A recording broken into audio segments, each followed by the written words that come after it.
Hello everyone, welcome to my channel teaching online. इस video में हम देखेंगे स्पर्श हिंदी बुक का तुम कब जाओगे अतिथि चैप्टर, जिसके लेखक हैं शरद जोशी। ये है वीडियो पार्ट 1। तो आइए स्टार्ट करते हैं। आज तुम्हारे आगमन के चतुर्थ दिवस पर यह प्रश्न बार बार मन में घुमड़ रहा है, तुम कब जाओगे अतिथि। तो लेखक के घर पे एक अतिथि आए होते हैं, मेहमान आए होते हैं। उनके चौथे दिन पर ले- हाँ, उसका उनका जो है फोर्थ डे पे उनके मन में ये प्रश्न आता है कि तुम कब जाओगे अतिथि, तुम मेरे घर से कब जाओगे। तुम जहां बैठे निसंकोच सिगरेट का धुआं फेंक रहे हो, उसके ठीक सामने एक कैलेंडर है, देख रहे हो ना। इसकी तारीखें अपनी सीमा में नम्रता से फड़फड़ाती रहती हैं। विगत 2 दिनों से मैं तुम्हें दिखाकर तारीखें बदल रहा हूँ। तो लेखक बोलते हैं कि तुम निसंकोच बैठे हो, बिना किसी टेंशन के तुम सिगरेट का धुआं फेंक रहे हो, और तुमने तुम्हारे ठीक सामने कैलेंडर लगा है, तुम उसे देख रहे हो ना। इसकी तारीखें सीमा लांघ रही है, मतलब कितनी जल्दी जल्दी तारीखें जा रही हैं। विगत 2 दिनों से मैं तुम्हें दिखा दिखा कर, तो क्या करते हैं लेखक, उन्हें दिखा दिखा कर जानबूझ के तारीखें बदलते हैं। तुम जानते हो, अगर तुम्हें हिसाब लगाना आता है कि यह चौथा दिन है, तुम्हारे सतत आतिथ्य का चौथा भारी दिन। वो बोलते हैं कि अगर तुम्हारी मैथ मतलब हिसाब किताब थोड़ा एकदम सही है, तो तुम्हें पता होना चाहिए कि तुम्हारा चौथा दिन है। ठीक है, और ये चौथा दिन बहुत भारी दिन है, पर तुम्हारे जाने की कोई संभावना प्रतीत ही नहीं होती। पर अतिथि जाने का नाम ही नहीं ले रहा है। लाखों मील लंबी यात्रा करने के बाद वे दोनों एस्ट्रोनॉट्स भी इतने समय चांद पर नहीं रुके होंगे, रुके थे, जितने समय तुम एक छोटी सी यात्रा कर मेरे घर आए हो। तो वो क्या बोलते हैं लेखक कि लाखों मील, इतने दूर तक, मतलब पूरे चांद तक जाने में एस्ट्रोनॉट को जितना टाइम लगा था, वो वहां से वापस भी आ जाएंगे, लेकिन तुम इतनी छोटी सी यात्रा करे हो और तुम अभी तक मेरे घर पे रुके हो। इतनी देर में तो एस्ट्रोनॉट्स वापस आ जाएंगे, आ गए थे। ठीक है, इतनी से समय तो चांद पर भी नहीं रुके थे। तुम अपने भारी चरण कमलों की छाप मेरी जमीन पर अंकित कर चुके हो। मतलब तुम्हारे चरण कमल, चरण कमल एक तरीके का पॉजिटिव वर्ड है। ठीक है, तुमने एक अतरंग निजी संबंध मुझसे स्थापित कर लिया है। तुम हम दोनों के बीच में बहुत निजी संबंध है, आपस में बहुत आपस का संबंध है। तुमने मेरी आर्थिक सीमाओं की बैंजनी चट्टान देख ली। सीमा की मतलब वो कितना स्ट्रगल करता है। तुम मेरी काफी मिट्टी खोद चुके हो। काफी मिट्टी मतलब बहुत कुछ उसके घर का खा चुके हो, वगैरह वगैरह। अब तुम लौट जाओ अतिथि, तुम लौट जाओ। तुम्हारे जाने के लिए यह उच्च समय अर्थात हाई टाइम है। क्या तुम्हें तुम्हारी पृथ्वी नहीं पुकारती? तुम्हारी पृथ्वी मतलब तुम्हारा घर नहीं पुकारता? तो बोलते, क्या तुम्हें तुम्हारी धरती नहीं पुकारती? उस दिन जब तुम आए थे, मेरा हृदय किसी अज्ञात आशंका आशंका से धड़क उठा था। मतलब अज्ञात आशंका कि कौन आया है। अंदर ही अंदर मेरा बटुआ कांप गया था। बटुआ कांप जाना मतलब कि अब तो अतिथि आया है, अब तो जेब में से पैसे भी बहुत जाएंगे। उसके बावजूद एक स्नेह भीगी मुस्कुराहट के साथ मैं तुमसे गले मिला था, और मेरी पत्नी ने तुम्हें सादर नमस्ते की थी। मतलब मैं और मेरी पत्नी दोनों ने तुम्हें बहुत प्यार से अपने घर पे बुलाया था, भले ही हम अंदर से तुम्हारे आने से खुश ना हो। तुम्हारे सम्मान में ओ अतिथि, हमने रात के भोजन को एकाएक उच्च माध्यम वर्ग के डिनर में बदल दिया। मतलब अगर वो ऐसा बोल रहे हैं तो इसका मतलब है कि वो सिंपल डिनर करते थे, सिंपल खाना खाते थे। तो अभी अतिथि के आने से उन्होंने रात रात का भोजन एक उच्च माध्यम डिनर, मतलब बहुत हाई फाई डिनर के उसमें बदल दिया है। तुम्हें स्मरण होगा कि 2 सब्जियां और रायते के अलावा हमने मीठा भी बनाया था। ठीक है, इस सारे उत्साह और लगन के मूल में एक आशा थी। अब वो आशा क्या थी? आशा थी कि दूसरे दिन किसी रेल से एक शानदार मेहमान नवाजी की छाप अपने हृदय में ले तुम चले जाओगे। मतलब तुम आए हो और एक शानदार मेहमान नवाजी के साथ कि हाँ, हमारे घर में मेहमान आए थे, हमने तुम्हारी मेहमान नवाजी की थी, हमने तुम्हें रात का डिनर, उच्च माध्यम वर्ग का डिनर खिलाया था। वो छाप तुम छोड़ के चले जाओगे। हम तुमसे रुकने के लिए आग्रह करेंगे, मगर तुम नहीं मानोगे और एक अच्छे अतिथि की तरह चले जाओगे। अच्छा अतिथि क्या कौन होता है? आप लेखक के माध्यम से, कि आपके अतिथि को, आप अपने मेहमान को रोकते हो कि मत जाओ मत जाओ, लेकिन फिर भी वो चले जाते हैं। तो वैसा लेखक चाहते थे कि हम तुम्हें बहुत आग्रह आग्रह मतलब कोशिश करेंगे रोकने की, लेकिन तुम बिल्कुल भी नहीं मानोगे, तुम चले जाओगे एक अच्छे से मेहमान की तरह। पर ऐसा नहीं हुआ। दूसरे दिन भी तुम अपनी अतिथि सुलभ मुस्कान लिए घर में ही बने रहे। तुम वापस मेरे घर में थे। हमें हमने अपनी पीड़ा पी ली। पीड़ा पी लेने का मतलब कि हमने अपना दुख अभी भी कंट्रोल करके रखा था और प्रसन्न बने रहे।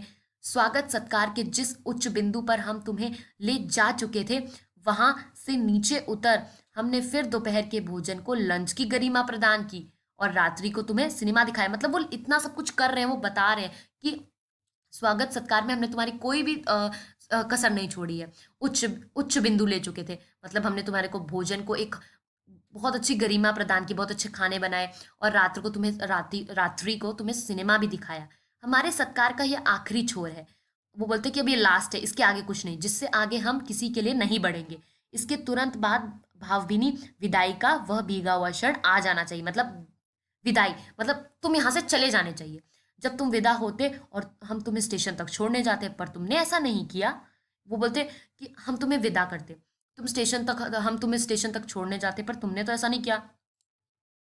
आ जाना चाहिए जब तुम विदा होते और मैं तुम्हें स्टेशन तक छोड़ने जाता, पर तुमने ऐसा नहीं किया। तीसरे दिन की सुबह तुमने मुझसे कहा, देखो पहले दिन उन्होंने डिनर बनाया, वो आए थे। दूसरे दिन उन्होंने लंच की गरिमा प्रदान की और सिनेमा भी दिखाया उन्हें, और सोचा कि जाएंगे। लेकिन अब तीसरे दिन क्या हुआ? तीसरे दिन की सुबह तुमने मुझसे कहा मैं धोबी को कपड़े देना चाहता हूँ। मतलब आज तक उन लोगों ने कपड़े नहीं दिए होंगे धोबी को, ऐसा वो सोच रहे थे। लेकिन मेहमान को किसको कपड़े देने थे? धोबी को। यह आघात अप्रत्याशित था और इसकी चोट मार्मिक थी। बहुत दर्द हो रहा था उन्हें कि ऐसे कैसे हो सकता है। मतलब तुम्हारे सामीप्य की वेला एकाएक यो रबर की तरह खींच खींच जाएगी, इसका मुझे अनुमान नहीं था कि तुम एक ऐसे चलते जाओगे। पहली बार मुझे लगा कि अतिथि सदैव देवता नहीं होता, वह मानव और थोड़े अंशों में राक्षस भी हो सकता है।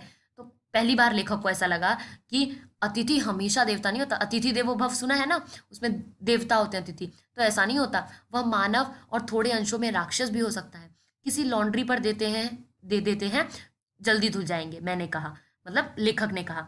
मन ही मन एक विश्वास पल रहा था कि तुम्हें जल्दी जाना है। मतलब वो अंदर से तो ये सोच रहे कि तुम जल्दी चले जाओगे, तुम्हारे कपड़े धुल जाएंगे। तो कहाँ है लॉन्ड्री? तो मेहमान ने बोला कहाँ है लॉन्ड्री? तो लेखक बोलते चलो चलते हैं, मैंने कहा, और अपनी सहज बनियान और औपचारिक कुर्ता डालने लगा। सहज बनियान पर मतलब उन्होंने अपना कुर्ता डाला। तो उनकी पत्नी ने पूछा कहाँ जा रहे हो? इनके कपड़े लॉन्ड्री पर देने हैं, मैंने कहा। अब उन्होंने अपनी पत्नी को बताया कि इनके कपड़े लॉन्ड्री पर देने जा रहा हूँ, और उन्होंने बोला भी बहुत अजीब स्टाइल से, इनके कपड़े लॉन्ड्री पर देने हैं। मेरी पत्नी की आंखें एकाएक बड़ी हो गई। आज से कुछ बरस पूर्व उनकी ऐसी आंखें देख मैंने अपने अकेलेपन की यात्रा समाप्त कर बिस्तर खोल दिया था।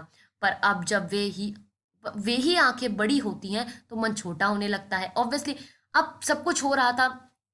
उनकी पत्नी की आंखें बड़ी हो गई थी कि अरे ये कैसे, मतलब मेहमान अब हमको, उन्होंने आज तक कभी धोबी को कपड़े नहीं दिए थे, तो ऐसा था। और फिर उसके बाद अब उनका जब वो सोने जाते तो उनकी आंखें एकदम बड़ी सी हो जाती और मन छोटा होने लगता। वे इस आशंका से और भय से बड़ी हुई थी। क्यों बड़ी हुई थी? कि अतिथि अधिक दिनों ठहरेगा, कितने और दिन ठहरेगा अतिथि। और आशंका निर्मूल नहीं थी। अतिथि तुम जा नहीं रहे, वो ऐसा सोच रहे थे। लॉन्ड्री पर दिए कपड़े धुलकर आ गए और तुम यहीं हो। ठीक है, उन्होंने सोचा था कि लॉन्ड्री के कपड़े देने के बाद आ जाए, जो है वो चले जाएंगे। तुम्हारे भरकम शरीर से सलवटे पड़ी चादर बदली जा चुकी हैं और तुम यहीं हो। वो ऐसा बोलता कि जो जिस चादर पे जितनी चादर बिछाई गई थी, ये तीसरा दिन आ चुका है, वो चादर भी हमने चेंज कर दी और तुम अभी तक यहीं हो। तुम्हें देखकर फूट पड़ने वाली मुस्कुराहट धीरे धीरे फीकी पड़कर अब लुप्त हो गई। देखो फूट पड़ने वाली मुस्कुराहट क्यों कहा है? क्योंकि वो वैसे भी अतिथि के आने से पहले भी खुश नहीं थे, अब वो खुशी और फीकी होती जा रही थी धीरे धीरे, बिल्कुल गायब हो रही थी। वो फीकी मुस्कुराहट भी गायब हो रही थी। ठहाकों के रंगीन गुब्बारे जो कल तक इस कमरे के आकाश में उड़ते थे अब दिखाई नहीं पड़ते। मतलब जब वो अतिथि पहले दिन आया था तो वो सोचते, लेखक तो ऑब्वियसली यही सोच रहे थे कि ये चले जाएंगे दूसरे दिन, तो वो उनसे बहुत रंगीन गुब्बारे मतलब उनसे बहुत अच्छी अच्छी बातें कर रहे थे, हंस रहे थे, अच्छे से बातचीत कर रहे थे। बातचीत की उछलती हुई गेंद चर्चा के क्षेत्र के सभी कोनलों से टप्पे खाकर फिर सेंटर में आकर चुप पड़ी है। मतलब कल तक हम बातचीत कर रहे, तुम्हारी जो, इसको एक रिप्रेजेंट करने का तरीका है कि गेंद जो है टपके खा रही थी, हम बातें कर रहे थे, हमारी हंसी आ रही थी, हंसी की आवाज़ सुनाई दे रही थी, लेकिन आज वो चुपचाप खड़ी है। वो सिर्फ क्यों? क्योंकि तुम जा नहीं रहे हो। अब इसे ना तुम हिला रहे हो और ना मैं, मतलब ना तुम मुझसे बात कर रहे हो ना मैं। कल से मैं उपन्यास पढ़ रहा हूँ और तुम फिल्मी पत्रिका के पन्ने पलट रहे हो। ये तो आपको पता है, वो फिल्मी न्यूज़पेपर देख रहे हैं और ये उपन्यास पढ़ रहे हैं। शब्दों का लेन देन मिट गया और चर्चा के विषय चूक गए। परिवार, बच्चे, नौकरी, फिल्म, राजनीति, रिश्तेदार, तबादले, पुराने दोस्त, परिवार नियोजन, महंगाई, साहित्य और यहाँ तक कि आंख मार मार कर हमने पुरानी प्रेमिकाओं का भी जिक्र कर लिया और अब एक चुप्पी है। ठीक है, अब देखो शब्दों का लेन देन, मतलब सब कुछ हो गया, सब कुछ खत्म हो गया, लेकिन अतिथि तुम यही हो। परिवार, बच्चे, नौकरी, फिल्म, सब कुछ, राजनीति, पॉलिटिक्स, ठीक है, रिश्तेदार, तबादले, पुराने दोस्त, परिवार नियोजन, अपनी फैमिली रिलेशनशिप, महंगाई, साहित्य, सब कुछ हो गया, लेकिन तुम अभी तक यही हो। सौहार्द सब अब शनह शनह बोरियत में रूपांतरित हो रहा है। भावनाएं गालियों का स्वरूप ग्रहण कर रही हैं। अब जो मैंने पहले तुम्हारे लिए भावनाएं थी जो अंदर, अब वो गालियों का रूप ले रही हैं। पर तुम जा नहीं रहे किस अदृश्य गोद गोद से तुम्हारा व्यक्तित्व यहाँ चिपक गया है। अब वो सोचते हैं कि ऐसा कौन सा चीज तुम्हारा यहाँ चिपक गया है, मुझे बोलो, मैं तुम्हें दे देता हूँ और फिर तुम चले जाओ।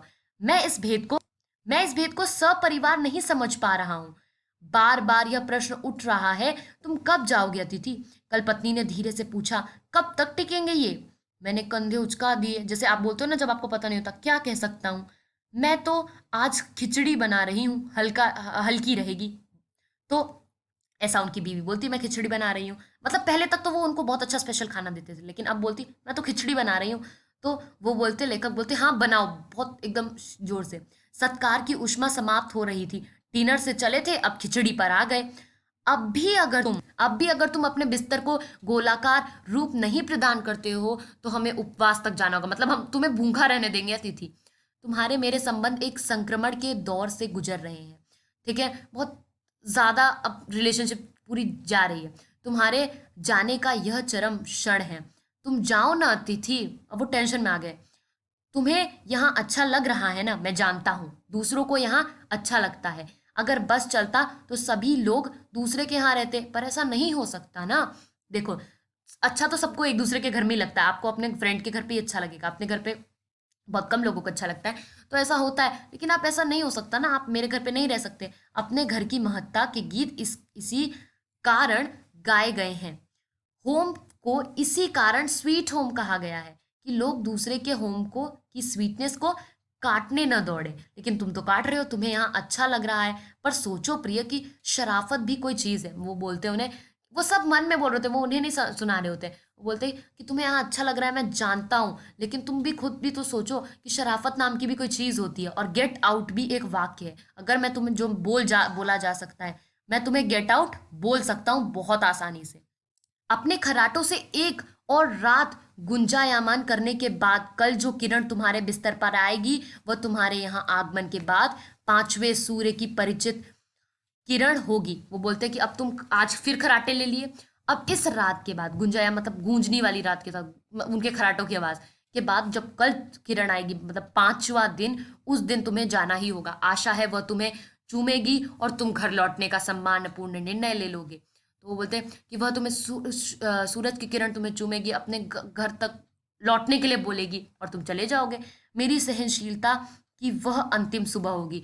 मतलब सहनशीलता मतलब अब उससे कल से ज्यादा मैं नहीं रोक पाऊंगा। मैं तुम्हें गेट आउट बोल दूंगा, उसके बाद मैं स्टैंड नहीं कर सकूंगा और लड़खड़ा जाऊंगा। मेरे अतिथि, मैं जानता हूं कि अतिथि देवता होते हैं, पर आखिर मैं भी मनुष्य हूँ। तुम देवता हो लेकिन मैं मनुष्य हूँ। मैं कोई तुम्हारी तरह देवता नहीं हूँ, ठीक है। एक देवता और एक मनुष्य अधिक देर साथ नहीं रह सकते। देवता दर्शन देकर लौट जाते हैं, तो तुम भी दर्शन देकर मुझे लौट जाओ, ठीक है। मैं एक सीधा साधा मनुष्य हूँ, इतनी ज्यादा मेरे अंदर कैपेसिटी नहीं है कि मैं तुम्हें डेली बहुत अच्छा अच्छा खाना खिलाऊं, तुम्हारे खराटे सुने। तुम लौट जाओ अतिथि, तुम चले जाओ अपने घर। इसी में तुम्हारा देवता सुरक्षित होगा। यह मनुष्य अपनी वाली पर उतरे उसके पूर्व तुम लौट जाओ। इससे पहले मेरा असली रूप आ जाए, तुम लौट जाओ। उफ, तुम कब जाओगे अतिथि? वो अब टेंशन में आ जाते हैं। सो यहीं पे हमारा पूरा चैप्टर कंप्लीट होता है, सिर्फ और सिर्फ एक पार्ट के अंदर। Thank you very much.